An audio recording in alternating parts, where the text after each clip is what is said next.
and American? Yeah. So my name is Larry Osemensa, born and raised in the Bronx. Both my parents are from Ghana, and something that I've constantly had to deal with, I think as I've gotten older, I've gotten better at, is negotiating being truly African, born in America, African American. My parents immigrated here from Ghana in the 70s. And when me and my brother were born, um, they had a desire for us to integrate into American life. I grew up in the Bronx, still live in the Bronx. My neighborhood is predominantly Latino, African, Caribbean, African American.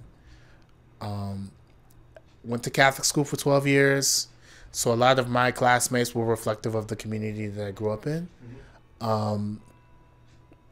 And, my parents raised me with a certain sense of values, ethics,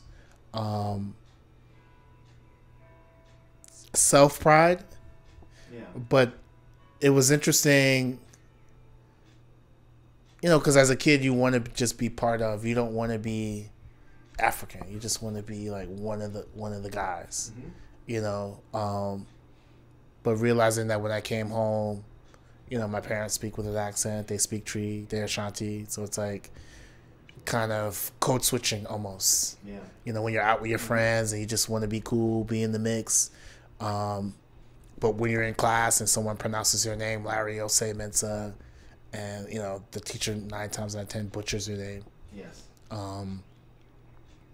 Being made fun of, being called African booty scratcher. And a lot of it more so comes from just being naive. I don't think there was necessarily intent to hurt, but just lack of cultural understanding. And I think growing up, more so maybe in my high school years, there was a tendency to suppress kind of more my African background. By you or by? By me. But oddly enough, a lot of the friends that I connected with were from Ghana. Because Ghana, the Bronx happens to have one of the highest concentrations of Ghanaians in the country. So it's like, although I wasn't actively out proud saying I'm African, a lot of my closer friends, even to this day, that's where they were from, because we were both kind of negotiating that cultural duality. And it wasn't until I got to college, where I went to Clark University, Worcester, Massachusetts, small liberal arts school, maybe 3-4% students of color. Now I'm in the minority. And there, historically, there's a tendency where folks kind of get lost in the sauce, and they have difficulty being the only one in class, and that's kind of where I began to lean more now on my cultural background, because that's the foundation of what makes me who I am. And that helped me navigate a lot of tricky situations, because a lot of my classmates, I was probably the first person of color that they befriended. Like, I wasn't someone that they saw in a rap video, or playing a sporting event. And I think it heightened my awareness in terms of this individual curiosity to learn more about each other. Because there are friends who are like, what is it like growing up in the Bronx? Is it dangerous? Do people run around with guns? Like, things that normally would be offensive to people.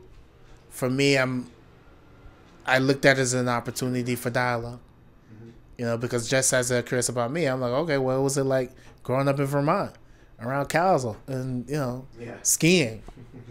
I'm a kid from the city. So I think I cultivated a lot of amazing relationships through those experiences, but I also learned more about myself.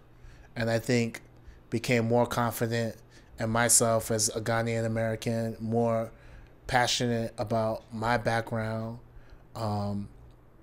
And I think when you think about kind of like the racial makeup of certain industries, you know, particularly if you're talking about contemporary art, you know, there are only a handful of kind of role models that you can look to, you know, or, you know, I'll never forget, I was having a conversation with a friend of mine. She grew up in the Bronx, you know, she works for, you know, a very wealthy guy who collects blue chip art, and, you know, she's intimidated by the contemporary art experience because she says there's, you know, there's a language that's kind of designed to be exclusive. Yeah. You know, and even when I kind of came into like learning about art more seriously, I had that kind of apprehension. You know, but again, leaning back on, you know, I'm just as smart as the next guy. You know, just because you come from a certain pedigree doesn't mean that you're better than me. And so I think that is something that kind of constantly propels me when I'm in situations that, you know, maybe an individual is trying to make themselves seem more superior than me. And I think it's also kind of like the beauty of being first generation immigrant, because when I look at a lot of my Caribbean friends and African friends, it's just like we're dealing with a totally different consciousness because there were just different expectations placed on us by our parents. I see. You know, so it's like I went to Catholic school. My parents invested in me. You know, so it's like you better get good grades. That's not an option. You know, I can't say a lot of my peers had the benefit of that.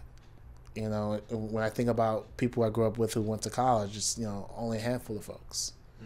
You know, and it's interesting that a lot of the friends who, or classmates who, or people I grew up with who used to tease me, you know, now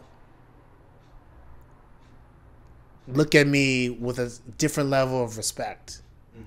You know, in terms of I went out, I did my thing, I'm doing something I'm passionate about. I haven't necessarily changed from the standpoint that I still deal with them with the same level of respect as I would deal with anyone else. Because I think there's always a tendency that when you begin to do well and you have means, that you start putting on airs. And I think for me, that's also partially why I still live in the Bronx. It's because there's a sense of balance, you know. Yeah, and I think as I get older now, particularly like I'm getting to a point where like, you know, I'm gonna want to start to have a family. Now I'm thinking about, you know, when I have kids, you know, what are the values I'm gonna instill in them, you know, wanting them to know about their Ghanaian heritage, you know, but also understanding the African American legacy, because, you know, that's my story too. Yeah, of course. And I think there was a point in life where I was trying to like